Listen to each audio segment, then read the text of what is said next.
My name is Malia Sherman. I'm from the Gettysburg Ward in Clovis/Fresno, California. We kind of straddle both cities. And we have just started using the activity sharing website. We've been using it for probably about 2 months now, 2 months total. So I just want to share some of my experiences with you today and hopefully give you some heads up about some of the challenges that we've had to work through with this website. So to start, I just want to tell you a few things about me and why I'm super excited about the activity sharing website. One of the main reason is because communication of activities has been a huge issue in our ward, a huge problem for several years. And so we have tried a number of methods. We tried a Google Calendar. That didn't work because a lot of people didn't have access to the Google Calendar. They didn't know how to check the Google Calendar. People didn't update the Google Calendar. That didn't work well. We've tried Circles. If any of you have used Circles in your ward, you know that it's very glitchy and unreliable. Sorry to whoever developed that. It's not great. So our most recent method, what we fell to, is me actually individually texting every member of our ward for different activities. And that's the only thing we found so far that's been sort of effective for communication. But obviously, that's not the most efficient way to do it. So we've now started with this activity sharing website, and this is really the first thing that's been really successful for both communicating to our ward members what's going on and what's happening, and also for sharing with our community. So, couple things about me personally. My husband is not a baptized member of the church, but has been attending our whole marriage, and actually just recently got released from a calling, and they released him because they said he was the longest serving male in a calling in our ward. So he's very involved, but one thing he has always struggled with the church, not growing up in the church culture, is kind of the flakiness of church members. It's very hard for him that a lot of church members have this attitude of like, we're just going to sort of show up at the activity time, typically 5 to 15 minutes late, and we just kind of pull things together. And that's very hard for him. He and I are like planners. Our family is known for doing a lot of things, and the reason we can do a lot of things is because we plan out. And so that's one of the reasons. The other reason is that I have a son who hates the unknown. He hates anything unknown. And so it's a huge struggle for us to get him to go to church activities, to youth events, if he doesn't know what to expect. And you know, if it's going to be basketball night, he wants to be in the right athletic clothing. If they're going to be outdoors, he wants to be ready for that. So that's one thing in our family that has opened our eyes to the importance of the communication regarding the activities. So also, our family, for about 5 years, we were influencers. We had a website and social media platform called Never Board Central Valley and Never Board Family. So we were paid to promote family-friendly events that were happening in the valley and travel destinations. So this was our family passion, our job for several years was to promote events. And one of the things we learned from that experience is that people want to really know what to expect when they go to something. They want to know all the details about it. They want to know the information before they're going to commit to put their family in the car and drive to something and attend it. So, all of that being said, those are all the reasons why I'm super excited about this activity sharing website. So this is our ward's website. I hope you all have had the chance to see these. If not, I'm going to tell you towards the end how to find your own website, and you can take a look at that. But basically, this top portion is just the way the church has it set up. I haven't edited anything. You do have the capacity to edit this if you want to, but I haven't. So this is just the way it is. So it has a nice welcome message here. It says this website is regularly updated. So there's the pressure on you. If you're going to start, you got to keep it updated. and then it talks, come join us, we welcome you. So then it has the times of our Sunday worship service, the address, and a map to our building. Question? Yeah. You said we can update it, but we as state level can't update it. That's Who- right. Who can update it? We're gonna talk about that. Only the ward, yeah, but thank you, that's a perfect question, Can I yeah. ask a question also? Does this type back to Yext? I You know what don't, Yext is? I don't even know what Yes. that is. No, No, I know it it doesn't. is, but I don't think. Yes, Yes, it's it does. geographical. It's separate, Oh, Lloyd. okay. It's separate. I know that you have to put your hours that it's open. and you have to go Yeah, but that's to for the Oh. churches on like just Okay. Yeah, different. So then, is just this list of activities, and we're gonna talk about this ad nauseum. So these are all the activity listings, and it goes through the whole year. And then there's this great video. So this again, this is exactly how the church set it up. So there's this great video that kind of introduces the gospel and gives an invitation to people to join us. This is my favorite part. There's a link here to talk about what to expect if you're attending church for the first time.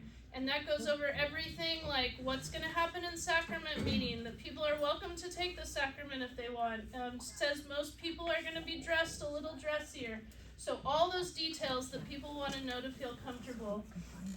This is a link people can push if they want to attend a church service and have a missionary sit by them so that they're not going alone. And then there's like an FAQ section that they can click on to learn more about the church. So that's the basic website.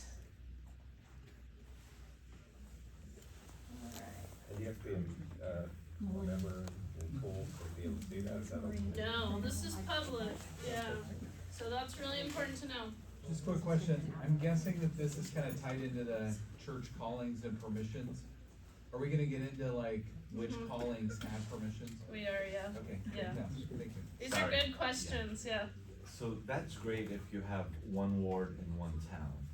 But in our state, we have 4 wards in one town and 5, 6 wards in the other town. How would a public member know, should I look at this website or, which activity should I go to? Yeah, so we do too. Like I said, our ward straddles 2 cities. So I actually Googled our ward name with Fresno, which is one of the cities, and Clovis, which is the other, and it popped up for both.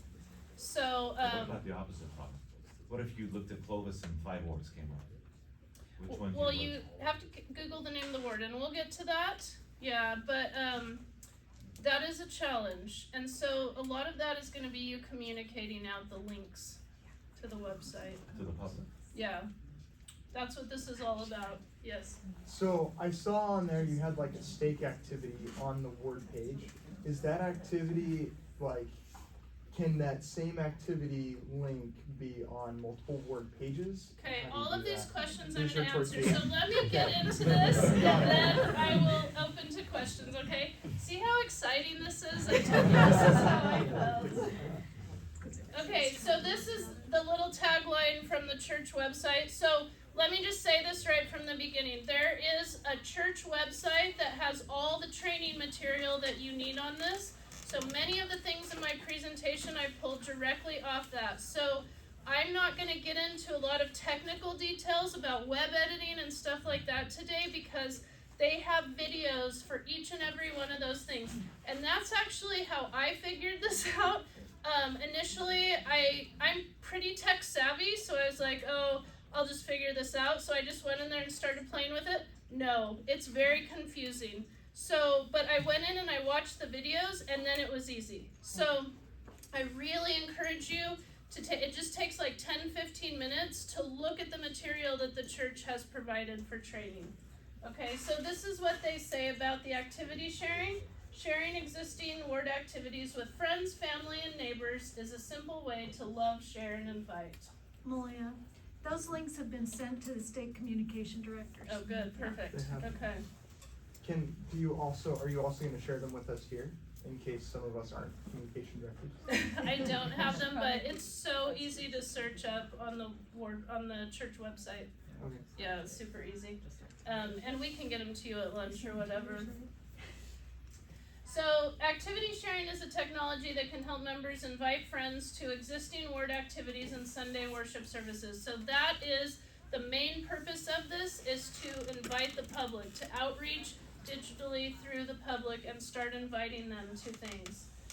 It allows people who are searching online for local activities to find them and RSVP. Okay, so I'm going to go through step by step. Don't feel like you need to frantically record this or write it down. There's going to be things that are missing. Like I said, I'm not going to tell you how to edit a JPEG right now. So if any of that stuff you need to know, you're going to have to ask someone or find out on your own, because I don't have time to go over all that, okay? But I'm going to give you as much as I can. So the way that you publish on that website I showed you is by going to your ward calendar. So you have to log in to the church's website, log into your account, and go to your ward calendar. Okay, I'm not going to tell you all the steps to do that, so if you don't know how to do that, you can find somebody in your ward to show you. So when you get to the calendar, you're going to click on this Add Event button here.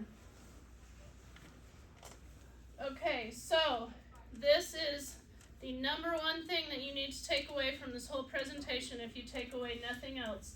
Since activity listings are invitations for our friends or neighbors who aren't familiar with church terms, you should use descriptive language that would be familiar to anyone. For example, women's group instead of Relief Society, children's group instead of primary, discussion or presentation instead of fireside or devotional, Sunday worship service instead of sacrament meeting. Okay? So this needs to be understandable to somebody who has no familiarity with church terms whatsoever.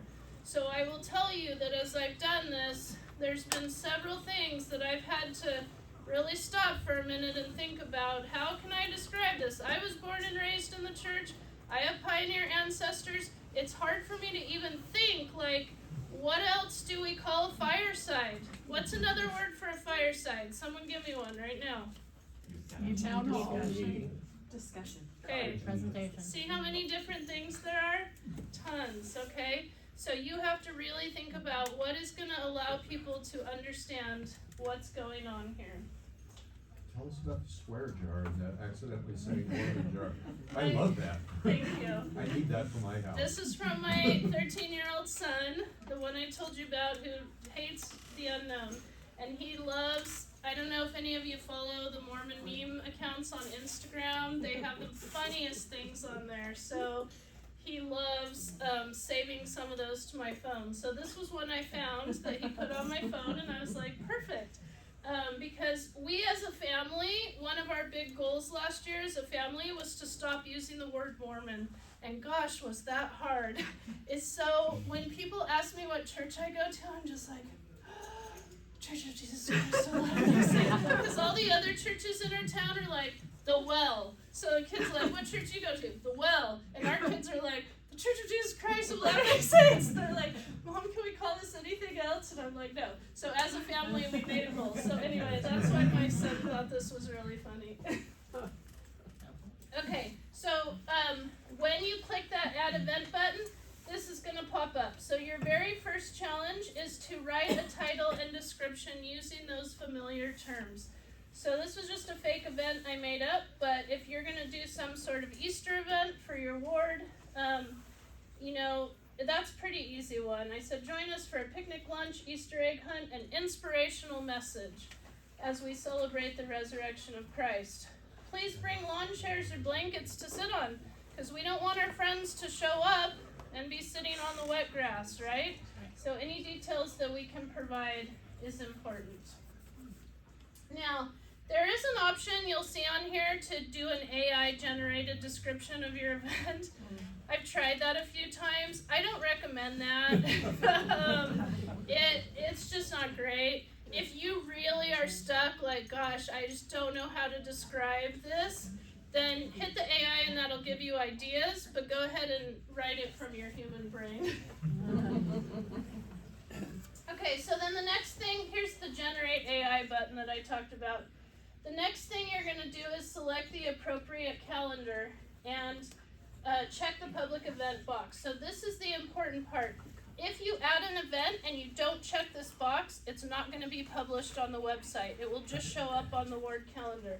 When you check this box, this is what is automatically gonna publish it to your ward website. Okay, and there's a little reminder here reminding you that, hey, if you check this box, this can be found on the internet. People can search this on the web. So be aware of what you're writing. Okay, and we're gonna talk more about that. So the calendar, when you hit the drop-down menu, you're only gonna have access to certain calendars. Because I'm like the communication, social media person in our ward, I was given access to all the calendars, and I really recommend that someone designated in your ward have that, because there are some sweet souls in our auxiliaries that just cannot do this. And so I post their events for them. But if you serve in Young Women's, you're only going to have access to the Young Women calendar and the combined Young Men and Young Women calendars. So whatever your calling is, that's going to determine what calendars you have access to post in, unless your clerk has given you those permissions. Okay? Now, every event has to have an image because people like images and it makes things look nice. So there's this fantastic image library that you can select your image from. You can see I'm doing an Easter picnic, so I chose an Easter photo. There is literally every demographic. There's pictures of young women, pictures of young men, pictures of young men and young women together. There's pictures of potlucks. There's pictures of missionary things, sisters, every holiday. There's pictures of kids doing their trunk or treat. You are going to find so many great options in here. So there will be something for your particular event available. This image library is on the church website. It's built right into this ad event. It's so great. Yeah. And if all else fails, there's these great pictures of Jesus if you just can't find anything else that fits your particular event. Okay? So that's one option that you have. The other option that you have is to upload your own image. Now, when I was a social media influencer, I can tell you that people love to see images of the actual event. So my first inclination when I saw this was like, oh, I'm the Young Women's Secretary in our ward. I was like, oh, I'm going to take pictures of our young women at the activities and then I can post them so people can see the people. Is that allowed? No. We absolutely can't post any pictures of people. So what this is for is to upload a flyer if you have a specific flyer for that event. Okay? But I want to tell you several things about, yeah, go ahead. Does it have a flag, so if you try to do and upload an image with people that are, okay, so it's just a good big. Yeah, so that's one thing you really have to emphasize to people in your ward. Yeah. Even if you have their permission, it's not allowed, by the way. So even if the mom's like, yeah, it's fine, take a picture of my kid. That's a no. It can go in your stake history though. Yes, yeah, absolutely. So absolutely. save them for the stake Yeah. historian. So when you upload, most flyers are like a rectangular piece of paper shape. So when you upload that, it's gonna look really distorted here. But have no fear, just move on, okay? I'm gonna talk about that more later. Okay, so it's gonna look distorted there, but once it posted on the website, it will look fine. So this is a paper size flyer. So you can see it looks totally normal. It looks good there, right? Okay. I can't read it though. And then this is our Ward Valentine dance. So I copied the link and I put it in a text message to text it out to people. So you can see the flyer looks fine here too. It appears fine. And this is a clickable link. So when I text this to people, they can click on this and go right to the event to get the information. Is there a way to have this go out to your ward members' phones, just automatically multiple people's phones? So there's a way you can email these out, but unfortunately you can't text, which is a major bummer because a lot of people don't check their emails or get them. So that's why I still send these out individually. Hopefully that will come, but that's not an option yet. We use the Remind app. We use the Remind app and you can do a group text that way and they can't respond. Mm-hmm. We also have a connection to, could that link be linked to a Just Serve project? It could, yeah. Yeah, you can do anything with that link. It's a public web link. Okay. So the flyer looks fine, but the problem is, so this is what they see when they click into the event to get information. This is all they can see of the flyer. And you can't choose like, oh, I want to move it up so the picture's visible, or I want to move down. You can't choose. So this is all they can see. And there's no way, like if you look at a Facebook event, you can click on the flyer and it pops up and you can read all the information. You can't do that here. So there is no way for them to like see the flyer up close. So you just have to keep that in mind. So I've done a couple different things. Sometimes I just let it go the way it is. Like this one, you can read all the important information about my event, so it's fine. But sometimes I will actually crop an image to fit this square nicely, and then I'll put all the information in the description, because it's really, especially if people are looking on their phones, it's really hard to see what's in your flyers. Do you have the size for that, what that crop is? It's actually on the, so yeah, you can barely see it, but down here it has the suggested dimensions. And it tells you that it only takes JPEGs or PNGs, okay? So almost everybody in our ward sends me their flyer in PDF. So if you are the ward website person, you need to know how to change a PDF into a JPEG or a PNG, okay? And I'm not gonna go over that today.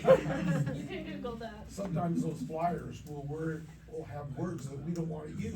Like Right. the one that you showed, it said Fresno North State Yep, Center. yep. What is the Fresno North State Center? Right. Gotta use Yes. a different word. Yes, thank you. Yes.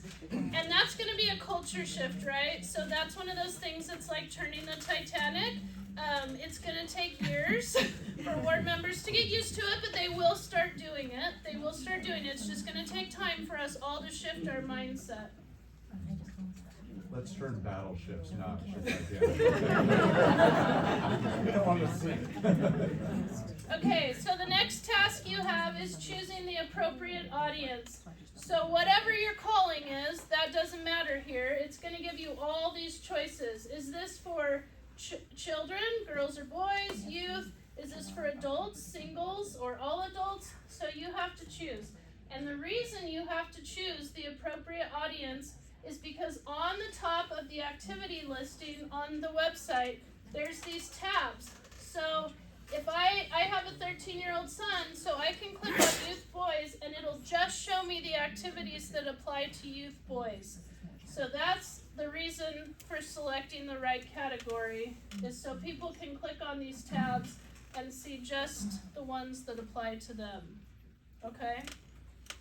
So I kind of work in social media sometimes, and it's huge with like SEO and keywords. So whatever you're putting in there, you gotta have those keywords to be able to be searchable.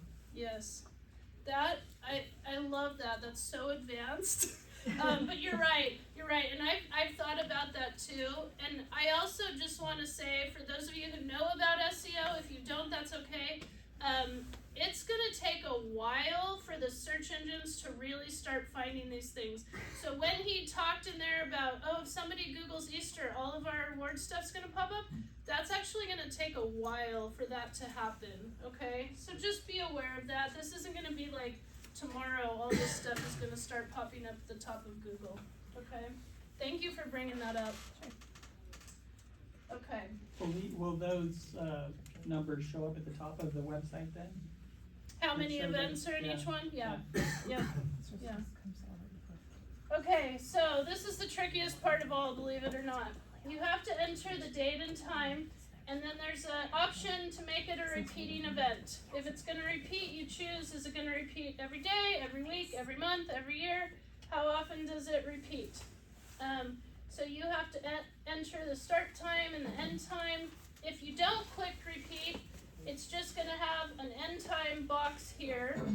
End date, end time, that's all you'll see, okay? So these times you have to enter in by hand. You have to make sure to enter the AM or PM or it won't register it.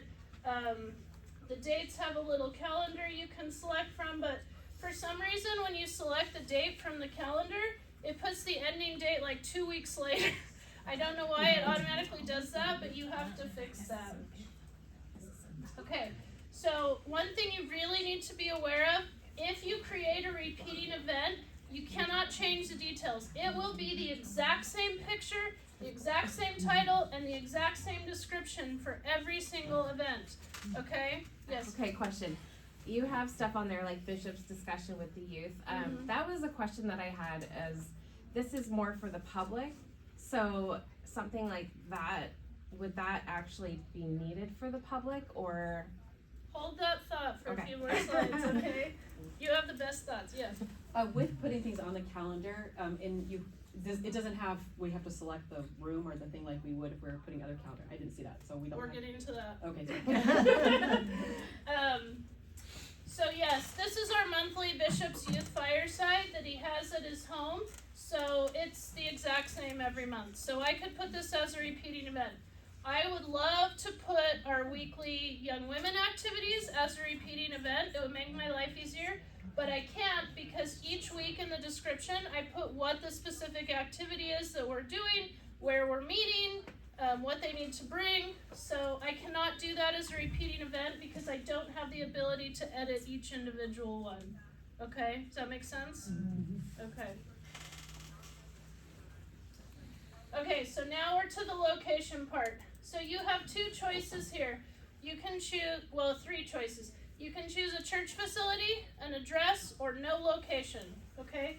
If you choose a church facility, it's only going to give you the choice of your ward building or your stake building. That's it, okay? So you choose one of those, and then it gives you the option to choose setup and cleanup time. And then you select the exact areas of the building that you're wanting to reserve, okay? Is the building that you're able to select based off your calling? So if you're a stake person putting something in, would that give you all buildings in the stake? as an Stake option? people cannot put things into this, Into yeah. the ward It's one website, of the okay. rules, yeah. Okay, thank you. So the other option is to put in an address, okay? So for the Bishop's Firesides that you just saw, I put in the Bishop's home address. I'm gonna talk more about that in a minute. I know you have a question about that. Hold it. But also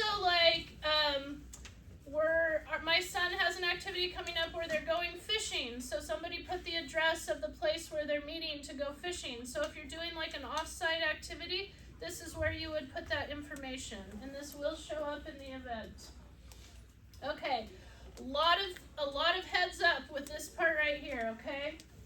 So only your selected start and end times, your event start and end times, will appear on the event posting.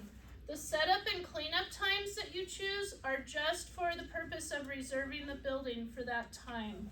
Okay, so if the event is from 5 to 8, but you have 2 hours before and 2 hours afterwards, you just want to put the 5 to 8 because the public doesn't want to come help you set up, okay? If you don't have an end time, so a lot of our activities is like, we're going to meet at 6 o'clock and just kind of ends whenever it ends, right?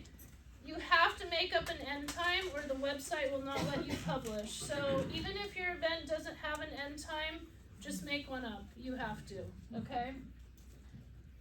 Now, if you select church facility as the location of the event, you have to reserve space, okay? It doesn't let you get away with not reserving space. So there's a lot of things you need to think about with this. Okay, we talked about posting stake activities. So I posted the quad stake dance that's happening tonight. I don't want to reserve the stake center because somebody has already done that. I'm just posting it so my kids can see the information and share it out to friends, right?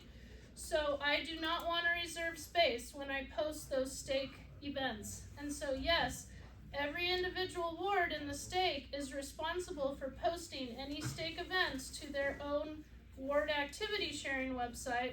So we don't want 6 wards all reserving the stake center, okay? So in that case, you're gonna choose address and you're gonna put the name of the stake center and the address. because that's the only way you can publish that information without reserving space. Okay, are we together on that? Does that make sense? Okay. Out of respect, reserve only the exact areas of the building that you need. It's so easy to just click that whole facility button, but one of the experiences that we already had is we were having youth building cleanings on Saturday mornings, and I wanted to publish that, and somebody had reserved the entire building for the entire Saturday for a baby shower.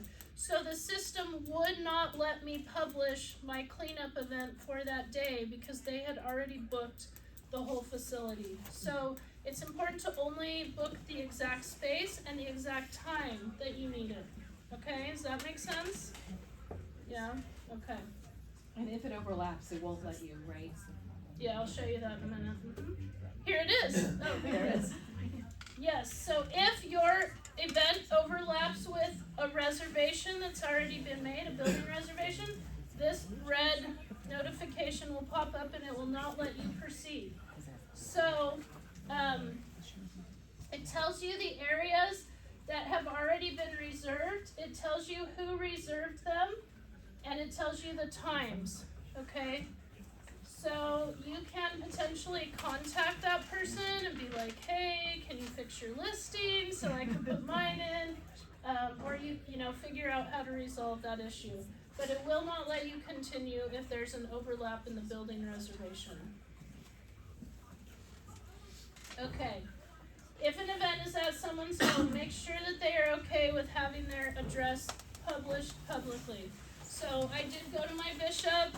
We discussed this whole thing with the fireside at his home. He weighed it out. He decided that he was okay with his home address being published for that.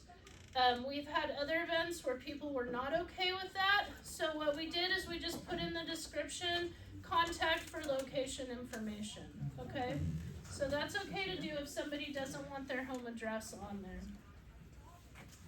Can I ask a question? So Yeah. on that case, since you have to put an address in, do you just put an address then?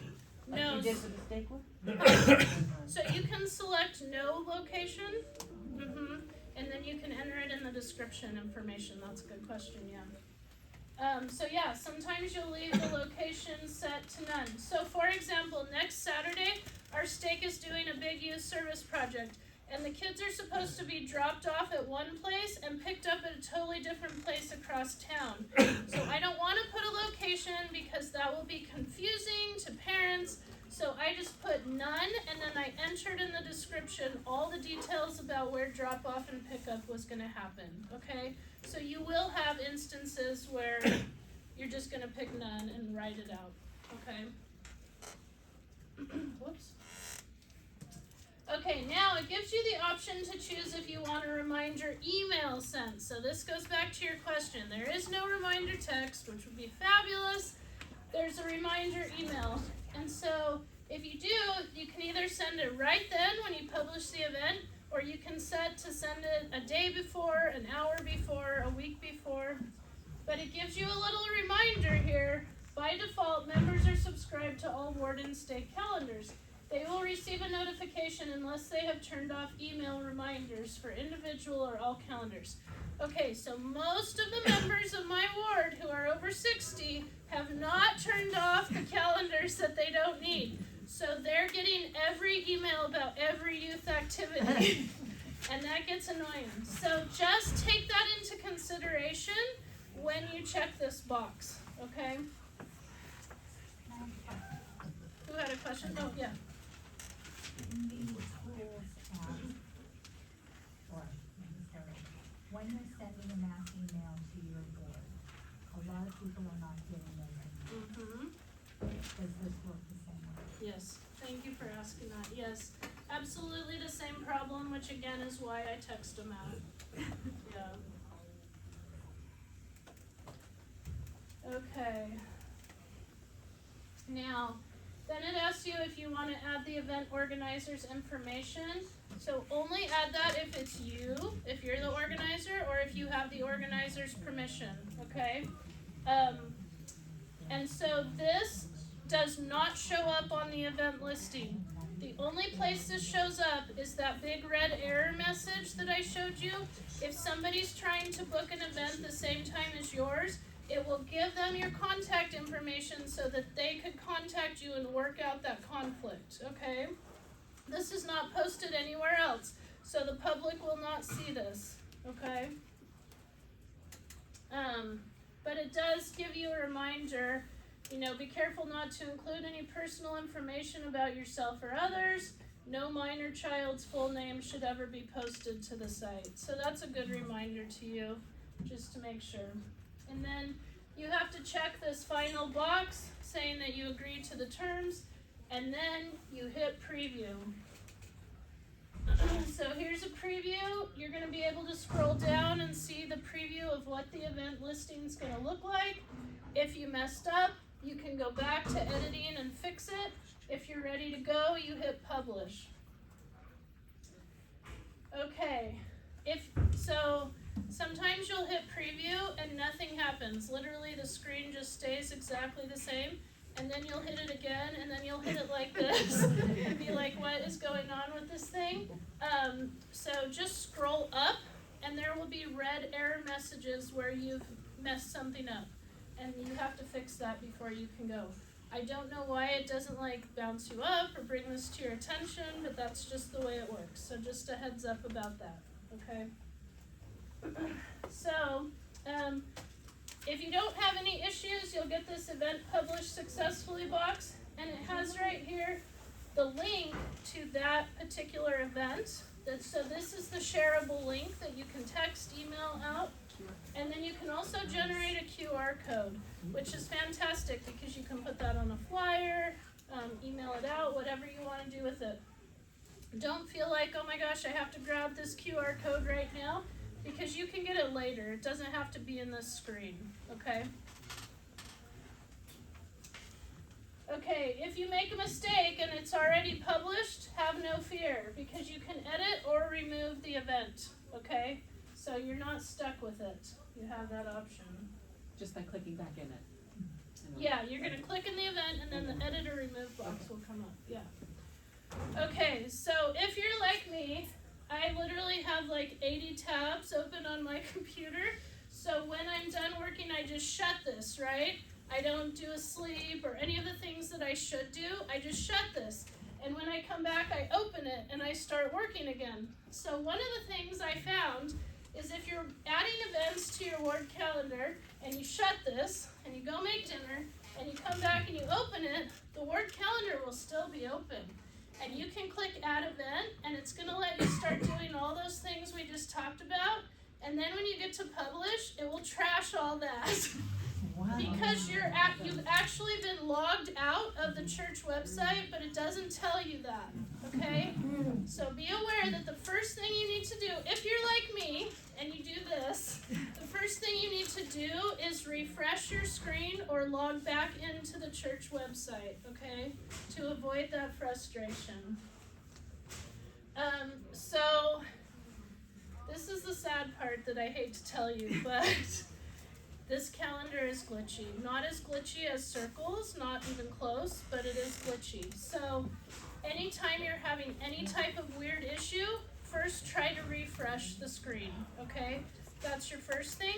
But I will tell you that over the past 2 days as I was making this presentation, I went through the whole process for 2 fake events that I was using for this. I got the publish successfully box, and it didn't publish twice, okay? And that's happened to me a number of times, that for whatever reason, one time I was working on it late at night, so I don't know if they were doing something to the website or what, but it just wouldn't work, okay? So you might encounter that, and what I've had to do is just come back the next morning, and all of a sudden it'll be working again. Okay, so I don't know what else to say about I'm that. just gonna point out that on Sundays it's slow a lot of times, cause Okay. everybody throughout the church is trying to Yeah. get their stuff done on Sundays, so Yeah, just a heads up. exactly, thank you, yeah. Okay, so just be aware that there are issues. So once you publish, it doesn't push to anybody, it just has it there in case somebody searches for it, not even your ward members, they're not gonna get an email unless you save. If you So choose the remind me. email now, Yeah, then then they they will. will. Yeah, but otherwise it's just on that website. Yeah. Do you share that with your stake, Facebook site so that they can connect to it? I haven't yet, but I plan to. Yeah, that's a good question. I haven't done that yet. Okay, so your ward webpage. There's a few ways you can find it. One is you can Google your ward name. My ward name is Gettysburg Ward. If I Google that, nothing's gonna come up. If I Google Gettysburg Ward Fresno or Gettysburg Ward Clovis, it will come up. Okay? So that's one way you can find it.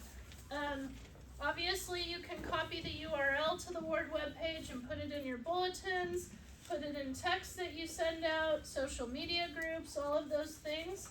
You can get the QR code for the whole website, not just for one event. You can publish that or put it in your foyers. Or if you can't remember any of this, if you log in to the church website, which has to be on your internet browser, you cannot do this through tools, okay? So on the internet browser, you log into your ward website. Right under your name will be a link to your ward website, and you can get to it that way if you forget all these other things, okay? So on the website as a whole and in each event, there's a share button.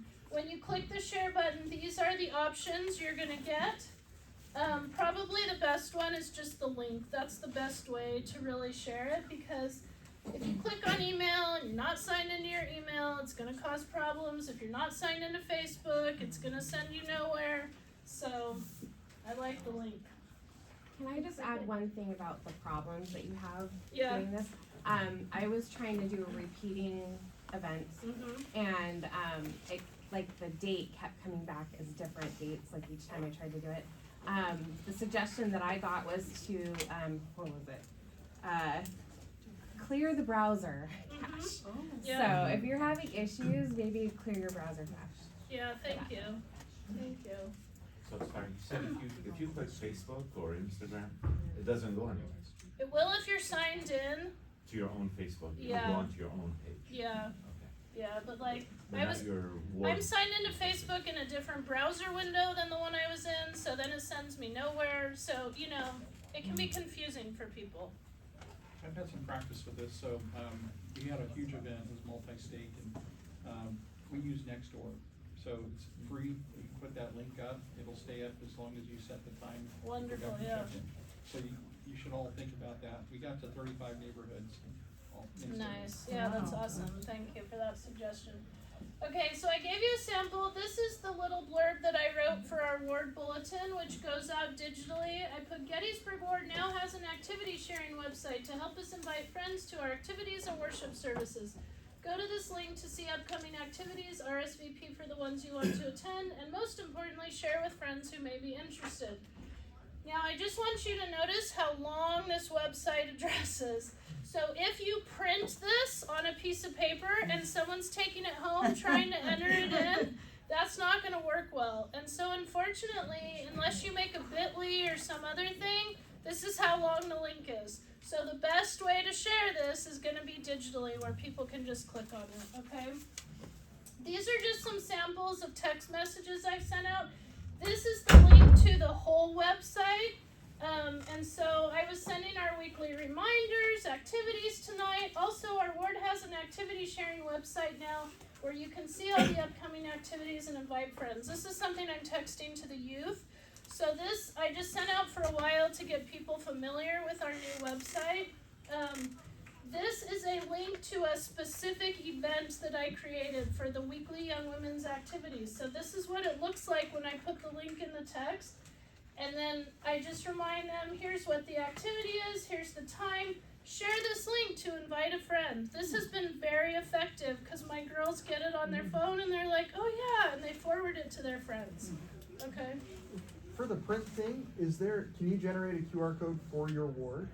So you could print the QR code instead of that Yes, link. yeah.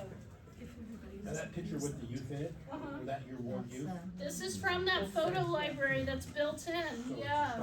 So remember I told you there's every demographic? This is like the young women one. There's one like this with young men. There's primary boys, so you can use those. Okay, so here's a list of the activities that should be posted. Anything that we can invite the public to. Baptisms, we've had a ton of baptisms in our ward lately, and people want to know when those are so they can come. Okay, I put a question by worship services just because that's already at the top of the website, like I showed you. But I love the idea that was talked about today where you could put like the primary program or, you know, somebody's missionary homecoming, so you could post those. So we talked about only the ward can post these. Stake leadership can share down information, but only the ward can post on these websites, okay? Is there a way to short circuit that at all? In other words, could I have the state clerk do some of the pre-work and then get it to the ward so that it has some commonality and it has... You could write the description and the So title. you could do a little bit of work and then ask the wards to do that? Yeah. Okay. And they specifically Sorry, said, we're running out of time. Yeah. So I want to ask this question. Sometimes we already have ward web pages and state web pages. This is another web page. Have you guys encountered that? Have you made any decisions? What goes on that versus this? I mean, I know they want to put on this, but people are confused. Which page should they use for what? I know, yeah. So has the church gonna have any policies? Should we discontinue those other So ones? there is actually, that is spoken to on that training page that I talked about, so there's a little bit of information there that you can read. Yeah. Okay, so what should you not post? Anything that's gonna be awkward or exclusionary for friends or not, who are not members. Don't put your presidency meetings on there, don't put your ward council meetings, don't put temple trips. Our friends cannot join us on temple trips, okay? And don't put personal or family activities. Okay, the RSVP section I don't have time to talk about, but basically, at every event there's an RSVP button, and this is what pops up. The opportunity to enter their name, and they can check one of these boxes, okay? One thing that I learned, so the only way to see the RSVPs, it's not gonna push you an email. You have to go into the event that you created and click this show box to see a list of the RSVPs, which will look like this. So it'll have the names and the email addresses. If somebody, there's a church interest box and an inspirational email. I was under the impression that if somebody clicked church interest, it flagged the missionaries. That's not the case, I found out. So this part is a little bit weird. Your local ward or branch is responsible to follow up if somebody clicks that church interest box. So it is important to have somebody designated in your wards who's going to be checking these. Because how terrible would that be if someone clicked, I'm interested in your church, and nothing ever happens? No follow-up. All right. Any last questions? So this was a great presentation. Thank you. Will you send this out? Yes. That's what I was Okay, about so to you'll say. send this out automatically? Yeah, we're gonna send the slides and a video of this to all the state communication Great, directors. super helpful. Thank you. Second question on calendar logistics. So with like, say there's a state conference, that event is on the state calendar already. For the wards to put that on their ward pages, they have to create their own state conference event on their ward pages. So that event will show up on the ward page calendar and on the state calendar. That is unwieldy, but okay. I'm just curious about if these events disappear after the event happens, because I'm a ward They historian. do, yeah, they do. So I would like to somehow adapt it for ward history, but. Yeah. If you have any other questions, I will go out in the hall and you're welcome to come ask me, okay? Thank you so much.